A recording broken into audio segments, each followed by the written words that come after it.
Ayan mga kaidol, no? Ito yung pulahan mga kaidol na napatay natin ngayon. Marami na itong pinatay na bata. Ang alam ko pa, nanggahasa din to. Hindi ko alam kung ano yun, pero sabi ng iba ang ganong tatak daw, sabi ng residente dito. Yung bahay na yun mga kaidol, yan kung makikita nyo, talagang napaka-horror ng bahay, no?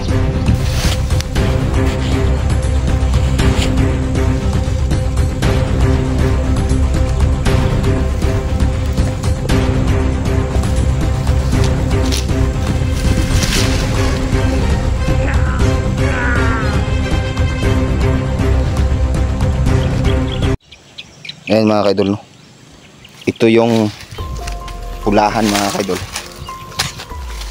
na napatay natin ngayon, no?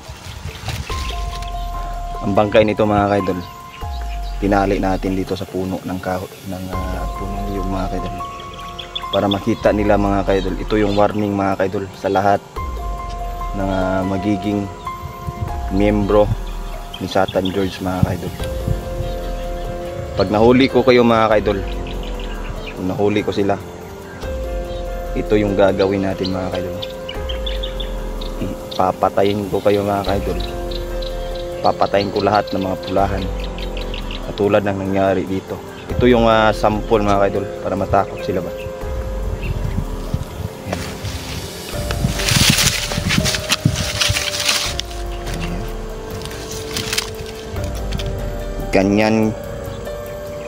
Ganyan ang gagawin ko sa lahat ng mga pulahan.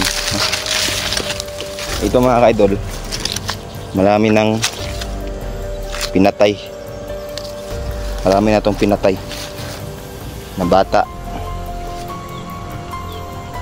Ang alam ko pa, nanggahasa din to ng bata, no? Itong taong to. Yan. Sobrang sama nito mga kaidol. So titingnan muna natin, no? Papabayaan muna natin, baka may lumapit ito na kasamahan, patayin din natin, no? So ayan, dyan lang tayo sa unahan mga kaidol, kasi pag wala pa, susunugin natin ang katawan yan, para pag nakita ng mga kasamahan niya mga kaidol, buto na lang, no? Buto na lang yung matitira. Warning yan sa mga lahat ng mga pulahan na bandido. Yan yung gagawin ko sa inyo mga kaidol, no? Yan yung gagawin ko sa mga kanila mga kaidol.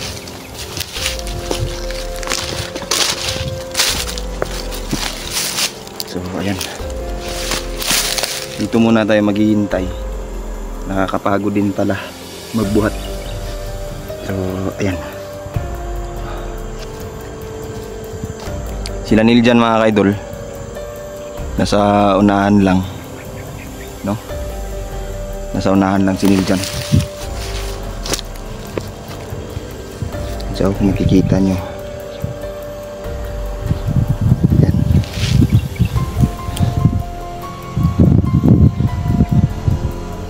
Maraming sugat yan mga kaidol, no? Na natamo sa ating punyal, kaya yung ulo niya kanina medyo namula-mula, dugo yun mga kaidol. So yan, tinignan ko yung mukha niya mga kaidol, masyadong pangit mga kaidol. Sa sobrang kapangitan mga kaidol, talagang masusuka ka sa mukha niya, no? Ang taong to mga kaidol, no, yung meron siyang tatak sa kanyang dibdib. Hindi ko alam kung ano yun, pero sabi ng iba, ang ganong tatak daw, sabi ng residente dito, ang ganong tatak daw, yun daw yung pagkakakilanlan nila. So yun yung titignan natin, no? Kakaiba yung tatak mga kaidol, tatak ng dibdib nila. Hindi ko na ipinakita dito kasi ang dami ng dugo mga kaidol, no, na kumalat doon sa katawan niya. Kaya minarapat ko mga kaidol na hindi na lang muna ipakita. Kaya baka ma-restrict pa tayo ba ni YouTube. So ayan. Kanina pa ako nagtataka mga kaidol. Yan. May mga kalabaw dyan sa unahan, no? May mga kalabaw dyan na inano. So yung mga kalabaw na pala yan, no? Ninakaw pala. Ninakaw pala yung mga kalabaw na yan mga kaidol. So ayan. Medyo kawawa yung may-ari ng kalabaw, no? Wala na silang panghanap buhay mga kaidol. Kasi isa sa mga ikinabubuhay ng mga magsasaka dito, ng mga residente dito, ay ang pagtatanim ng gulay, no? Pagtatanim ng mais at iba pang klaseng makakain nila mga kaidol, no, sa araw-araw. Pero sa kasamaang palad mga kaidol, maraming kalabaw ang ninakaw, no? Hindi ko alam kung para saan. Siguro ibibenta yan ng mga bandido, no? Sa halagang malaki. So naawa ako sa mga residente dito mga kaidol. Maraming naapektuhan, no? Lalong lalo na yon yung mga matatanda na halos hindi na makalakad. Yung inaasahan na lang yung kalabaw. Kasi yung unang gumagawa, no, ng tawag nito, unang gumagawa sa pag-aararo ay ang kalabaw, di ba? Pero itong mga hayop na bandido, itong demonyong bandidong to, ninanakaw na lang basta-basta, no, na walang pahintulot. Grabe na ang kasamaan nila mga kaidol. Kaya talagang mapapamura ka, no? So ayan,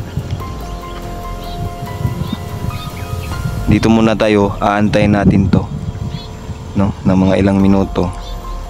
Hindi naman tayo basta-basta nakakita ng mga kalaban mga kaidol, kasi nagtagulilong tayo, no? So sa lahat ng mga viewers natin dyan, no, na nanonood, pagpasensyaan nyo na mga kaidol kung nakita nyo na nakabitin ang katawan ng isang bandido dito sa gilid mga kaidol. Ito ay isa lamang pong warning, no, sa lahat ng mga bandidong pulahan, mga kasamahan ni Satan George at ni Satan George mga kaidol, na ganito ang mangyayari sa kanila mga kaidol.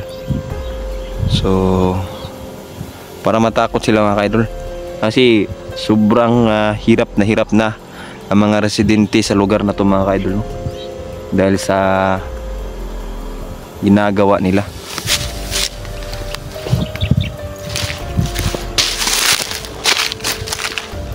Parang may nakita akong taong pumasok sa may bahay. Hindi ko alam kung ano. Titingnan natin.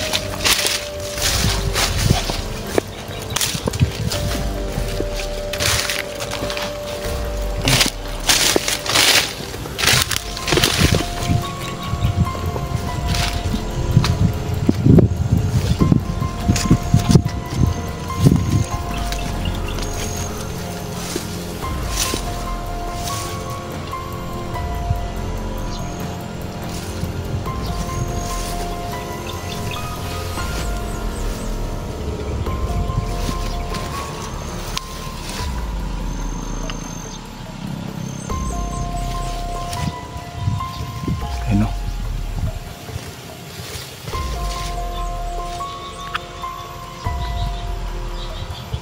Yung mga kaidol,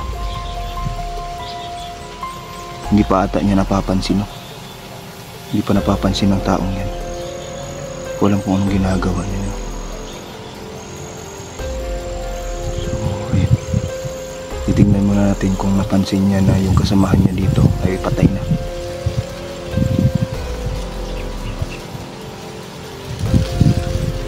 So panunuorin muna natin, no? Baka maraming kalaban pa tayo makakaharap dito.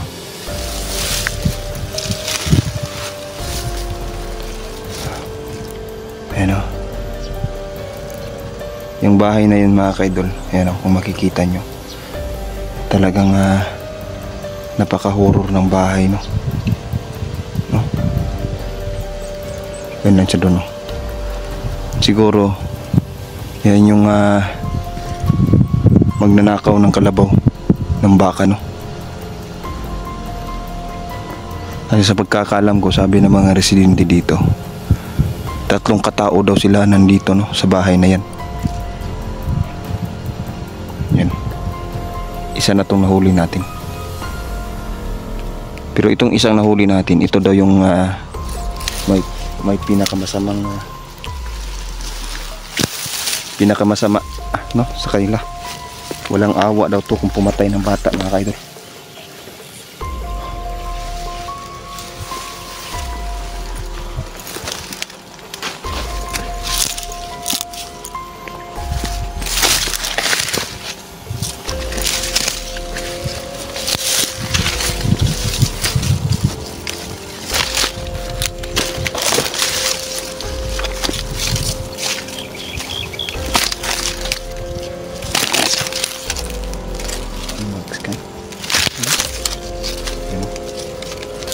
Tuloy na yan. So nakakapanggalaiti lang, mga kaidol, pati bata dinadamay ng mga to. Sakit lang mga kaidol, na pati yung batang walang kamalay-malay dinadamay.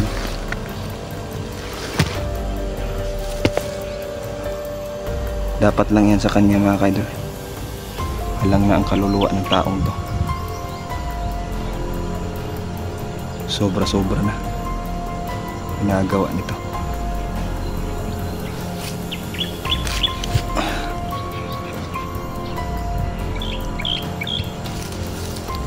Mga kaidol,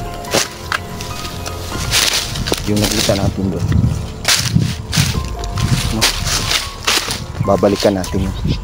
Pero dadaan tayo dito sa gilid ng sapa, mga kaidol.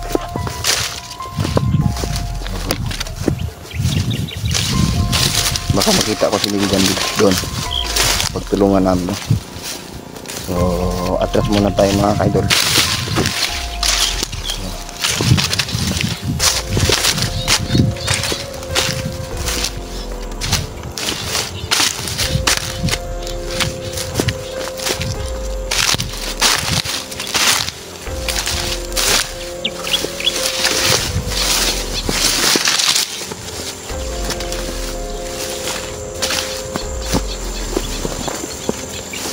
So lahat pala ng mga supporters natin, no? Salamat po, mga kaidol, sa walang sawang pagsuporta, mga kaidol.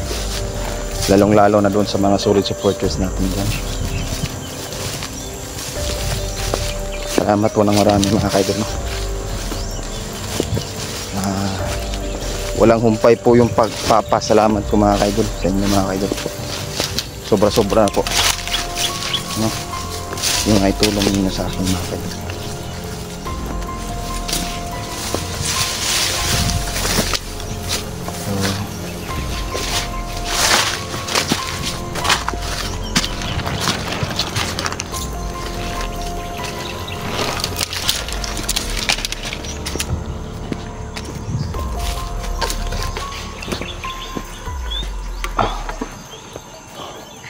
Pahinga tayo dito konti, mga kaidol, no?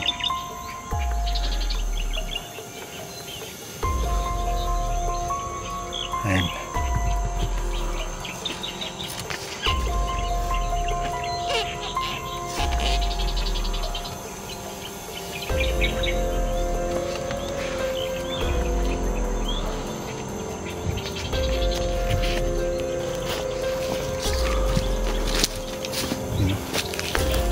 May napansin ako dito, mga kaidol.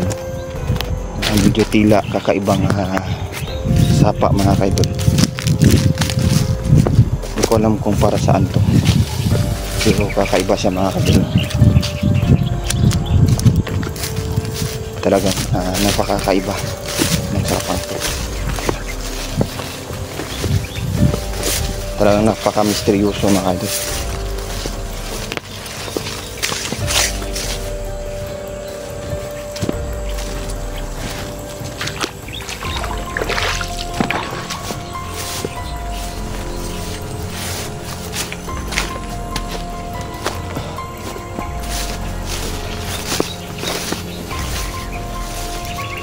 Mga kaidol,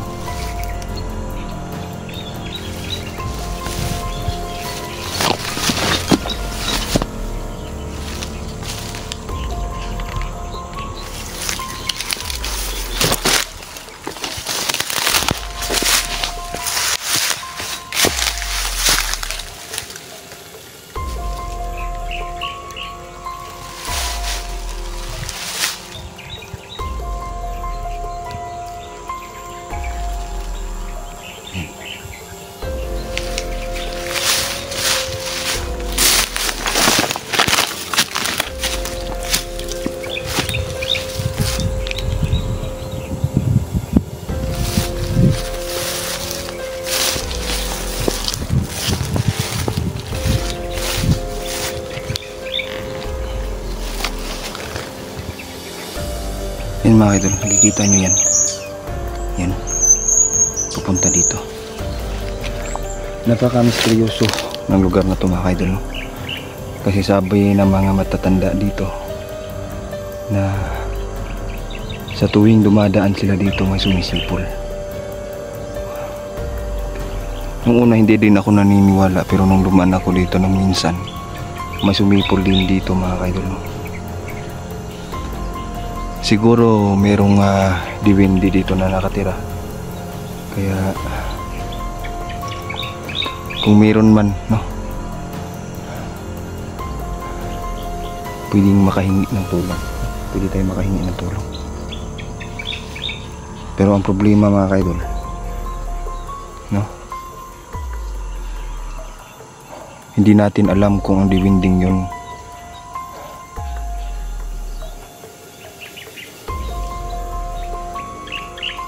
ay konektado din kay Satan George.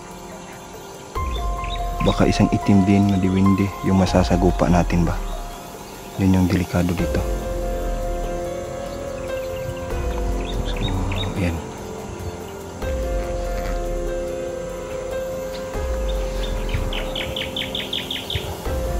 Lahat ng mga hindi natin nakikita, no?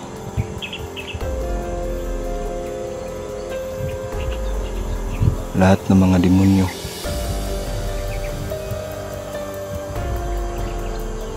sila yung naghahasik kagim dito sa lugar na to.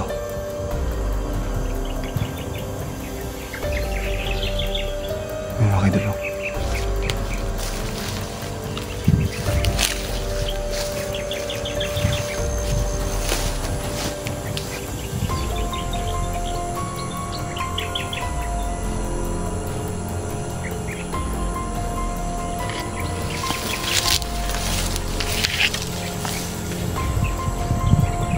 mga kaidol. So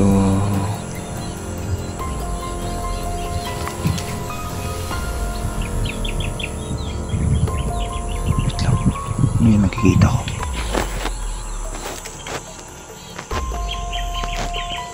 Margalaw dyan, no?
So ayun mga kaidol, hanggang dito lang muna tayo mga kaidol. Hanapin natin si Niljan. Nakadali tayo ng isa dito. Ayan. Thank you and God bless mga kaidol. Salamat.